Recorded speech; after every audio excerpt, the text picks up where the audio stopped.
This is Saxon Algebra lesson 38 on page 172. Powers of sums. Yes, sir. The lessons you like that aren't on the test, right? The first lesson is on the test. The one where we had factoring, canceling out, that is on the test. Okay? All right. So, how does this differ from that?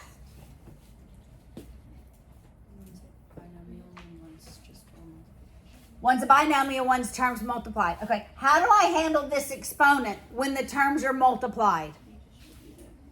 A power raised to power, we multiply. So that is x to the fourth, y to the sixth. How is this handled?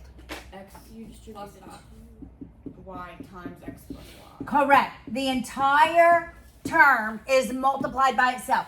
That's actually what we're doing here. This does equal x squared y cubed times x squared y cubed. And then multiplication is addition. But the multiplication is addition only works when the terms are multiplied.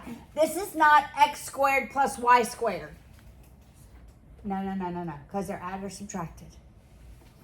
You see that? So you have to FOIL. Got it? Except our problems are going to be a little more challenging.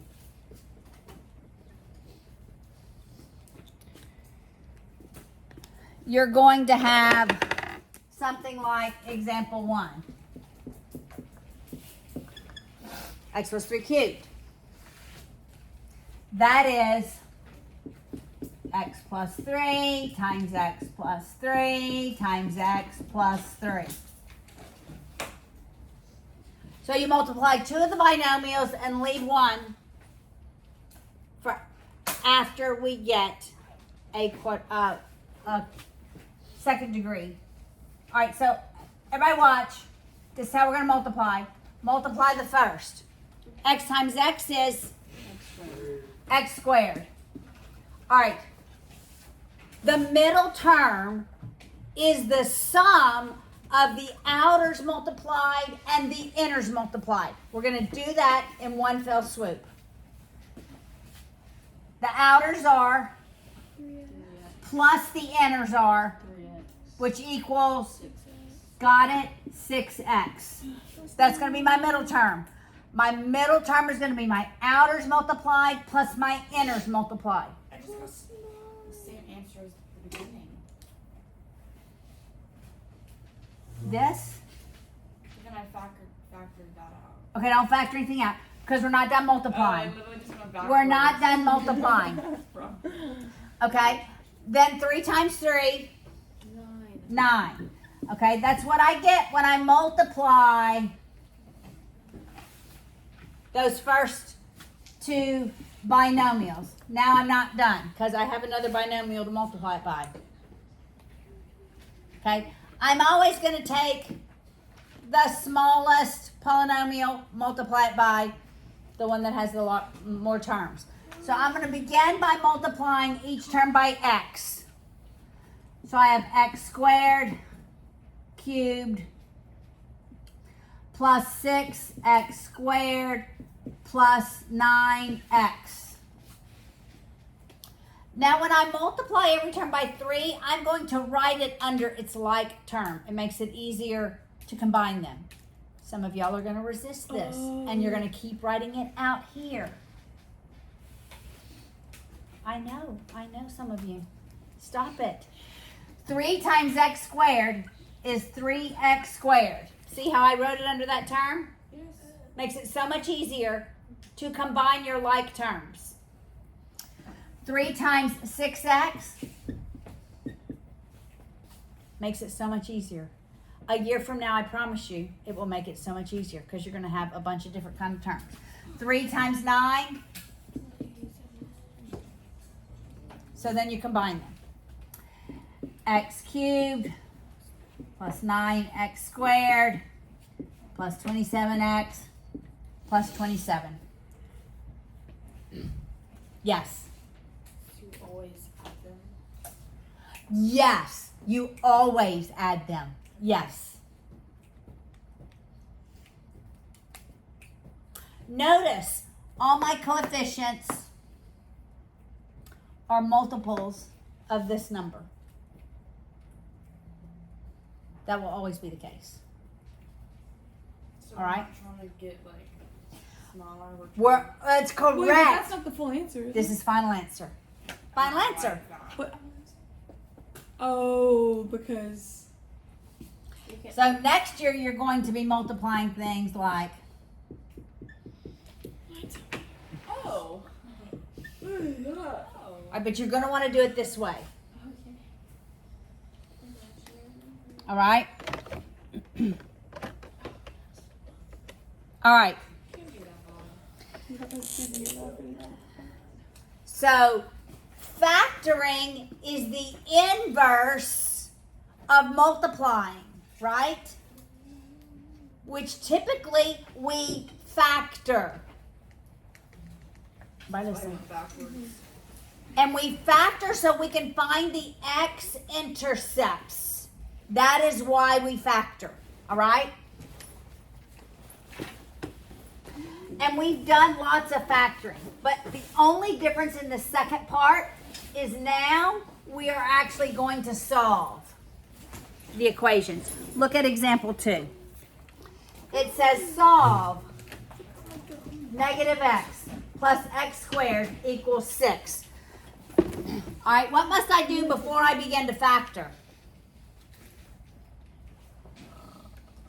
Move the 6 to the other side and put them stand up. Micah.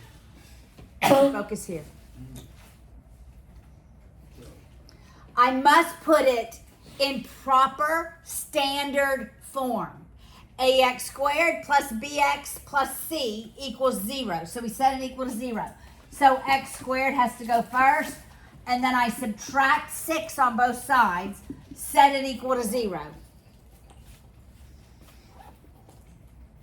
Literally, this 0 is going to be my y value.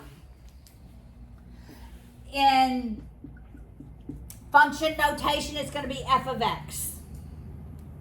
So literally when I'm solving, I've set the y value equal to 0 to see where this graph intercepts the x-axis. All right, so what are factors of negative 6 such that we add them and it's negative 1? Negative 3, positive 2. Wait, but I thought we were trying to. Is this a whole different thing from what we were just doing? It is. Oh. We're going the other way. We are factoring. Whereas before we were multiplying, now we're factoring. They are inverse operations. Okay. When the value of y is 0, okay, I want everybody to get this. I want you to get this. When the value of y is 0, you're on the x-axis. That's where the graph is going to intercept the x-axis. When the value of x is 0, what does that mean? We're intercepting the y-axis.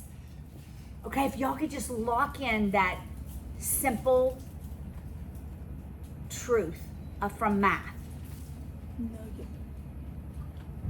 So our x-intercepts, the value of y is, okay, that was so poor. Okay, everybody listen.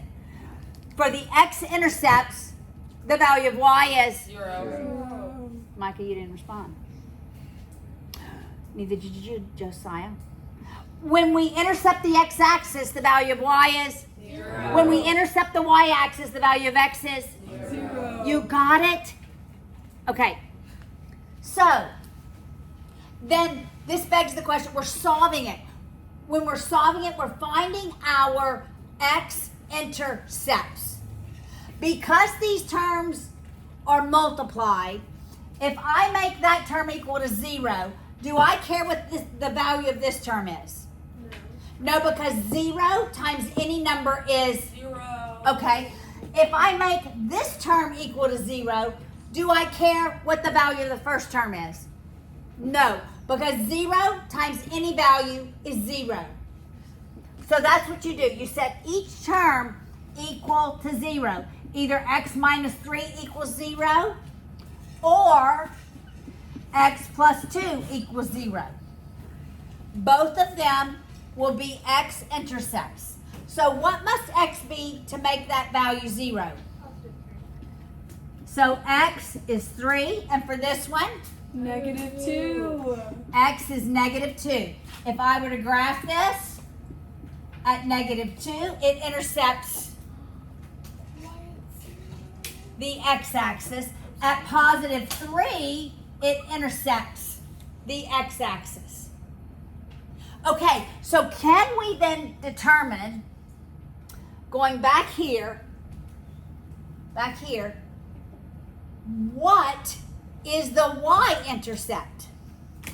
So now I'm just going to make this equal to y. What did we say about the y-intercept? The y-intercept is when x equals 0. So if I make that 0, it's, if I make that 0, it's, what am I left with? Your constant number is always your y-intercept.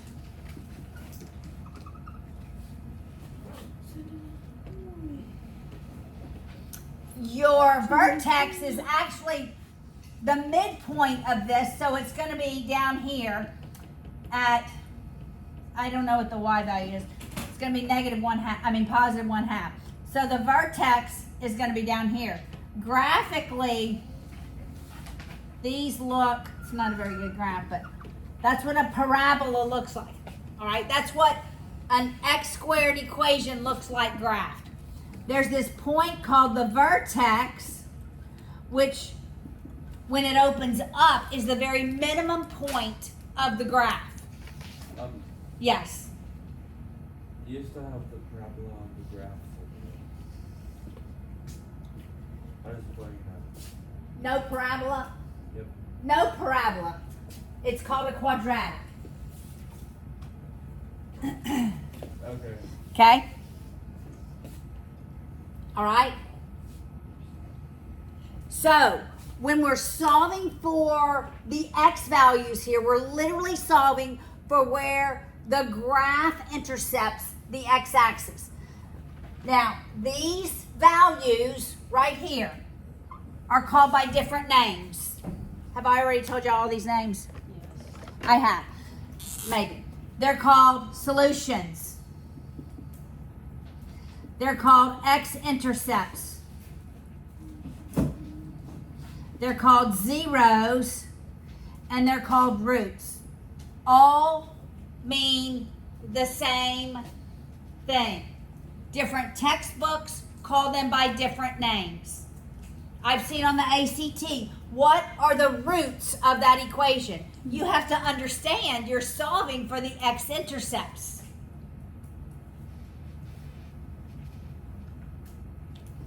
All right? Now we have one more example on page 174. Let's work this last example. Okay, can y'all tell me what the 4 words are that we're solving for? One is solutions. Another one is x-intercepts. Zeros, roots. Okay, all mean the same thing. All right, look at 38.3. Negative 35x equals negative 2x squared minus x cubed. Factor x out. Move everything to the left. So I'm going to make this x cubed positive by adding it. I'm going to make this 2x squared positive by adding it. And this stays on this side. 35. And setting it equal to 0. You see what I did? Make your lead coefficient positive. Now ask yourself, is there anything David, that we can factor out of every term? Yes, we can factor out an x. What am I left with? X squared plus 2x minus 35. Yes. Yes? Okay, there, sure. 1 minute. All right, now let's factor this trinomial. Factors of negative 35, add them to be Positive 7 minus 5. positive 7 minus 5. How many terms are multiplied? 3. I must have 3 answers. When I begin with an x cubed, that's the degree of this equation. The degree of the equation dictates how many solutions that we actually have. So this is actually a cubic function. So you have to set every term equal to 0. So we set x equal to 0. We set x plus 7 equal to 0. And x minus 5 equal to 0. We have 3 solutions. This is not a parabola. This is a cubic function. So what are the values of x? 0, negative 7, 5. and positive 5. So graphically, it intercepts the x-axis at negative 7, at 0, and at 5. A cubic function. Could I figure out what the y-intercept is? Yes. Negative 35. So if I set that equal to y, the y-intercept is when the value of x is, hey, guys, right here. 0. When I make x 0, what's the value of y? 0. That's the y-intercept. Oh. So this would look something like, that's what a cubic function looks like. Because it doesn't touch the y-axis at all. It does right here at 0. Oh, that's what I meant. Yes, ma'am. So for our upcoming tests that this is gonna be on, are we gonna? You're not solving. You're not graphing. You are factoring. You do have to factor.